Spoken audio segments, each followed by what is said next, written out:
ಈ ಮಹರ್ಷಿ ವಾಲ್ಮೀಕಿ ಅಭಿವೃದ್ಧಿ ನಿಗಮದ ಹಗರಣ ಅಂತಾರಾಜ್ಯ ಹಗರಣ, ಬಹುಕೋಟಿ ಹಗರಣ ಮತ್ತು ಬೇಲಿಯೇ ಎದ್ದು ಹೊಲಮೇಯ್ದಿರುವಂಥ ಪ್ರಕರಣ. ಬೇಲಿಯೇ ಎದ್ದು ಹೊಲಮೇಯ್ದಿರೋ ಪ್ರಕರಣ ಆಗಿರೋದ್ರಿಂದ ತಪ್ಪಿತಸ್ಥರಿಗೆ ಶಿಕ್ಷೆ ಕೊಡೋರು ಯಾರು? ನೀವಾದರೂ ಮೊದಲ ದಿನದಿಂದಲೂ ಇದು ಒಂದು ಪ್ರಕರಣವೇ ಅಲ್ಲ ಅನ್ನೋ ರೀತಿಯಲ್ಲಿ ವರ್ತನೆ ಮಾಡ್ತಾ ಇದ್ದೀರಿ. ಹಾಗಾಗಿ ತಕ್ಷಣ ಇದನ್ನು CBIಗೆ ವಶಕ್ಕೆ ಕೊಡಬೇಕು. ತಪ್ಪಿತಸ್ಥರು ದೇಶ ಬಿಟ್ಟು ಹೋದ್ಮೇಲೆ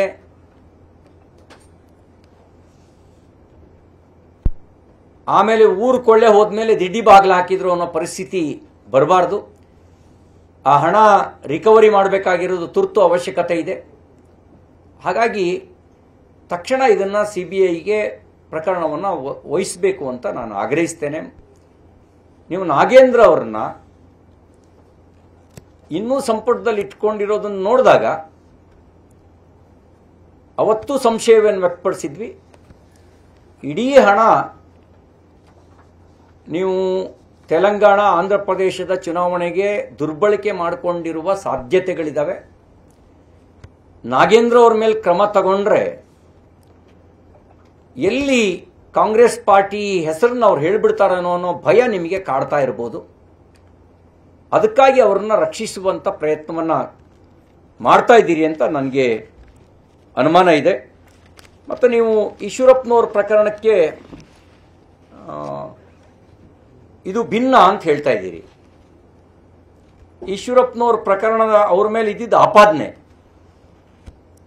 ಆಧಾರವಿಲ್ಲದ ಆಪಾದನೆ. ಅವತ್ತು ಸಂತೋಷ್ ಪಾಟೀಲ್ಗೆ ವರ್ಕ್ ಆರ್ಡರ್ ಇರಲಿಲ್ಲ. ಅವನು ಯಾವ ಗ್ರಾಮಕ್ಕೆ ಕೆಲಸ ಮಾಡಿದ್ದೀನಿ ಅಂತ ಹೇಳಿದ್ದ ಆ ಗ್ರಾಮಕ್ಕೆ ಕಾಮಗಾರಿಯೇ ಮಂಜೂರಾಗಿರಲಿಲ್ಲ.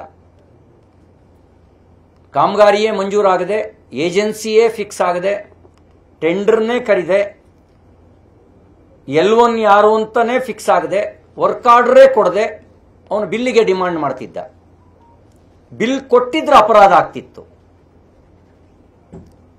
ಬಿಲ್ ಕೊಡದೇ ಇದ್ದ ಕಾರಣಕ್ಕೂ ಅವನು ಆತ್ಮಹತ್ಯೆ ಮಾಡಿಕೊಂಡ. ಬಿಲ್ ಕೊಟ್ರೆ ಅಪರಾಧ ಆಗ್ತಿತ್ತು. ಟೆಂಡರ್ ಕರೆದೆ, ಬಿಲ್ ಹೆಂಗೆ ಕೊಟ್ರಿ ಅಂತ ಪ್ರಶ್ನೆ ಮಾಡ್ತಿದ್ರಿ.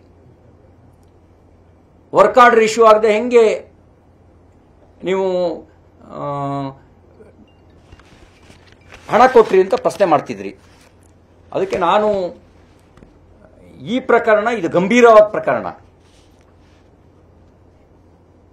ಅವತ್ತು ಆತ್ಮಹತ್ಯೆ ಮಾಡಿಕೊಂಡಿದ್ದು ಕೆಲಸ ಅಧಿಕೃತವಾಗಿ ವರ್ಕ್ ಆರ್ಡರ್ ಇಲ್ಲದೆ ಇರುವಂಥ ಗುತ್ತಿಗೆದಾರ. ಇವತ್ತು ಆತ್ಮಹತ್ಯೆ ಮಾಡಿಕೊಂಡಿರೋದು ಮಹರ್ಷಿ ವಾಲ್ಮೀಕಿ ಅಭಿವೃದ್ಧಿ ನಿಗಮದ ಸೂಪರ್ಡೆಂಟು, ಅಧೀಕ್ಷಕ.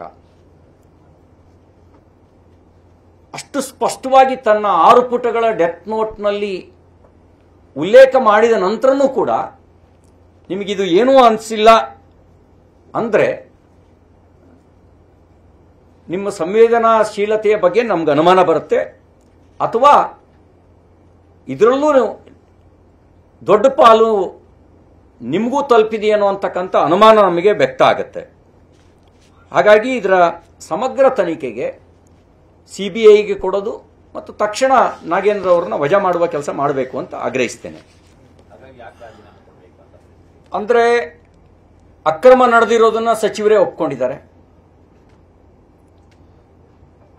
ಅಕ್ರಮ ಅಂತೆ ಅಲ್ಲ. ಆತ್ಮಹತ್ಯೆ ಮಾಡಿಕೊಂಡ್ರು ಅಧಿಕಾರಿ, ಆತ್ಮಹತ್ಯೆ ಮಾಡಿಕೊಂಡ್ರು ಚಂದ್ರಶೇಖರನ್ ಅಧಿಕಾರಿ, ಅದು ಅಂತೆ ಅಲ್ಲ. ಅಲ್ಲಿ ಗುತ್ತಿಗೆದಾರನಿಗೆ ಗುತ್ತಿಗೆಯೇ ಕೆಲಸವೇ ಸ್ಯಾಂಕ್ಷನ್ ಆಗಿರಲಿಲ್ಲ. ಸಂತೋಷ್ ಪಾಟೀಲ್ಗೆ ವರ್ಕೇ ಸ್ಯಾಂಕ್ಷನ್ ಆಗಿರಲಿಲ್ಲ. ಕೆಲಸವೇ ಸ್ಯಾಂಕ್ಷನ್ ಆಗದೆ ಕೆಲಸ ಮಾಡಿದ್ದೀನಿ ಅಂತ ಹೇಳೋದೇ ಒಂದು ಅಪರಾಧ. ಸಾವಿಗೆ ಸಿಂಪತಿ ಇದೆ, ಯಾರೂ ಆತ್ಮಹತ್ಯೆ ಮಾಡ್ಕೊಳ್ಬಾರ್ದು. ಆದರೆ ಯಾವ ಮೂರ್ಖನು ವರ್ಕೇ ಸ್ಯಾಂಕ್ಷನ್ ಆಗದೆ ಕೆಲಸ ಮಾಡಲ್ಲ. ಮತ್ತು ಅವರಿಗೆ ನೀನು ಕೆಲಸ ಮಾಡುವಂತೆ ಮೌಖಿಕವಾಗಿ ಹೇಳಿದ್ರು, ಯಾರು ಹೇಳಿದ್ರು ಅನ್ನೋಕ್ಕೂ ದಾಖಲೆ ಇಲ್ಲ. ಈಶ್ವರಪ್ಪನವರ ಪ್ರಕರಣದಲ್ಲಿ ನ್ಯಾಯಾಲಯವೇ ಕ್ಲೀನ್ ಚಿಟ್ ಕೊಟ್ಟಿದೆ. ಅವರಿಗೆ ನ್ಯಾಯಾಲಯವೇ ಕ್ಲೀನ್ ಚಿಟ್ ಕೊಟ್ಟಿದೆ. ಅದು 4 ಕೋಟಿ ರೂಪಾಯಿ ಗುತ್ತಿಗೆ ಹಗರಣ, ಇದು 187 ಕೋಟಿ ರೂಪಾಯಿ ಹಗರಣ. ಅದು ಆಧಾರವಿಲ್ಲದೆ ಕೆಲಸ ಮಾಡಿದ್ದೀನಿ ಅಂತ ಹೇಳಿದ್ದಕ್ಕೆ ಕ್ಲೈಮ್ ಒಂದು. ಇಲ್ಲ, ಆಧಾರ ಸಹಿತ ದಾಖಲೆಗಳಿದ್ದಾವೆ. ಹಣ ವರ್ಗಾವಣೆ ಆಗಿರೋದು, ನಕಲಿ ಖಾತೆಗಳಿಗೆ ಟ್ರಾನ್ಸ್ಫರ್ ಆಗಿರೋದು, ಹಣ ಡ್ರಾ ಮಾಡ್ಕೊಂಡಿರೋದು, ಎಲ್ಲದಕ್ಕೂ ಆಧಾರ ಇದೆ.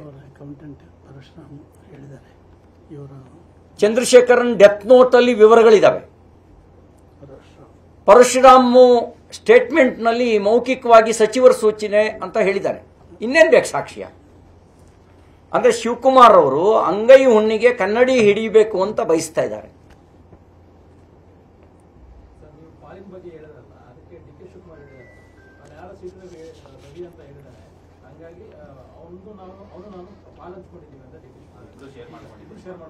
ಏನಾಗಿದೆ, ಡಿ ಕೆ ಶಿವಕುಮಾರ್ ಅವರು ಡೆಪ್ಟಿ ಸಿಎಂ ಅನ್ನೋದನ್ನು ಮರ್ತಿದ್ದಾರೆ. ಅವ್ರ ಹೇಳಿಕೆಗಳು ಆ ದಿನಗಳ ಗುಂಗಿನಲ್ಲೇ ಹೇಳಿಕೆ ಕೊಡ್ತಾರೆ. ಅದೇ ಸಮಸ್ಯೆ. ಆ ದಿನಗಳ ಗುಂಗಿನಿಂದ ಹೊರಗೆ ಬರಬೇಕು ಅವರು. ಆ ದಿನಗಳ ಗುಂಗಿನಿಂದ ಹೊರಗೆ ಬಂದು ತಾನೊಬ್ಬ ಉಪಮುಖ್ಯಮಂತ್ರಿ, ಭವಿಷ್ಯದಲ್ಲಿ ಮುಖ್ಯಮಂತ್ರಿ ಆಗಬೇಕು ಅಂತ ಕನಸು ಕಾಣ್ತಾ ಇರೋರು. ಆ ಕನಸು ಕಾಣ್ತಿರೋರು ಜವಾಬ್ದಾರಿಯಿಂದ ಹೇಳಿಕೆ ಕೊಡಬೇಕು. ಇಷ್ಟೆಲ್ಲ ಹಗರಣ ಆದರೂ ಹಗರಣನೇ ಆಗಿಲ್ಲ ಅಂತ ಅನ್ನೋದು ಅಂದರೆ ಇನ್ನಿವರಿಗೆ ಇನ್ನೆಷ್ಟು ಮಾಡಿರ್ಬೋದು ಇವರಿಗೆ ಅಂತ. 187 ಕೋಟಿ ದೊಡ್ಡ ಹಗರಣ ಅಂತ ಅನ್ನಿಸ್ತಾ ಇದ್ರೆ ಇನ್ನೆಷ್ಟು ಸಾವಿರ ಕೋಟಿ ಹಗರಣ ಮಾಡಿರ್ಬೋದು ಅಂತ ಅನುಮಾನ ಬರುತ್ತೆ ನಮಗೆ.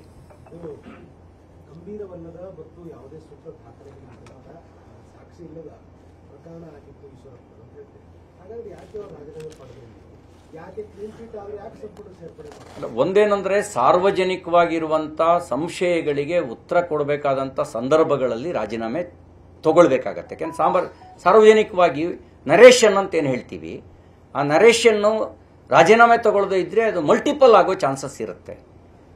ಅಲ್ಲಿ ಬಹಳ ಸ್ಪಷ್ಟ ನೋಡಿ. ಸಂತೋಷ್ ಪಾಟೀಲ್ ಆತ್ಮಹತ್ಯೆ ಮಾಡ್ಕೊಂಡ್ರು. ಅವ್ರಿಗೆ ಯಾರು ಸೂಚನೆ ಕೊಟ್ಟಿದ್ರು ನೀವು ಕೆಲಸ ಮಾಡಿ ಅಂತ ಹೇಳಿ? ಯಾವ್ದಾದ್ರು ಆದೇಶ ಇತ್ತಾ? ಇಲ್ಲ. ಯಾವುದೇ ಗುತ್ತಿಗೆದಾರ ಆತ ತುರ್ತು ಸಂದರ್ಭಗಳಲ್ಲಿ ಮ್ಯಾಕ್ಸಿಮಮ್ ಎಷ್ಟು KTTP ಆಕ್ಟ್ ಎಕ್ಸೆಂಪ್ಷನ್ ಇರೋದು? KTTP ಆಕ್ಟಿಗೆ ಎಕ್ಸೆಂಪ್ಷನ್ ಇರೋದು 50,000, 5 ಲಕ್ಷ.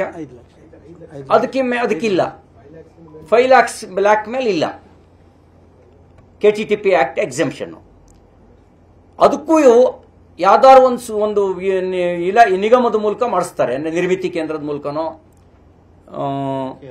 KRIDL ಮೂಲಕನೋ ಮಾಡಿಸ್ತಾರೆ. ಇಲ್ಲ, ಆ ಥರದ್ದು ಯಾವುದೇ ಏಜೆನ್ಸಿಯೇ ಫಿಕ್ಸ್ ಆಗಿಲ್ಲ. ಅದು ಗಂಭೀರವಾದ ಪ್ರಕರಣ. ಈಶ್ವರಪ್ಪನವ್ರ ಪ್ರಕರಣ ಇದು ಗಂಭೀರ ಪ್ರಕರಣ. ಇದು SC/ST ಅಭಿವೃದ್ಧಿ ನಿಗಮದ ಫಲಾನುಭವಿಗಳ ಹಣ ದುರುಪಯೋಗ ಆಗಿರ್ತಕ್ಕಂಥದ್ದು. ಕನ್ನಡಿಗರ ಮೆಚ್ಚಿನ ನಿಮ್ಮ ನ್ಯೂಸ್ 18 ಕನ್ನಡ ಈಗ ವಾಟ್ಸ್ಆಪ್ನಲ್ಲಿಯೂ ಲಭ್ಯ. ಕರ್ನಾಟಕ ಮತ್ತು ದೇಶ ವಿದೇಶದ 360 ಡಿಗ್ರಿ ಸುದ್ದಿ ವಿವರವನ್ನ ನೀವು ನಿಮ್ಮ ಕೈ ಬೆರಳುಗಳಲ್ಲಿಯೇ ಪಡೆಯೋದಿಕ್ಕೆ ಈ QR ಕೋಡ್ ಅನ್ನು ಸ್ಕ್ಯಾನ್ ಮಾಡಿ. ನಮ್ಮ ಚಾನೆಲ್ ಅನ್ನು ಫಾಲೋ ಮಾಡಿ, ನೋಟಿಫಿಕೇಶನ್ ಆನ್ ಮಾಡಿ.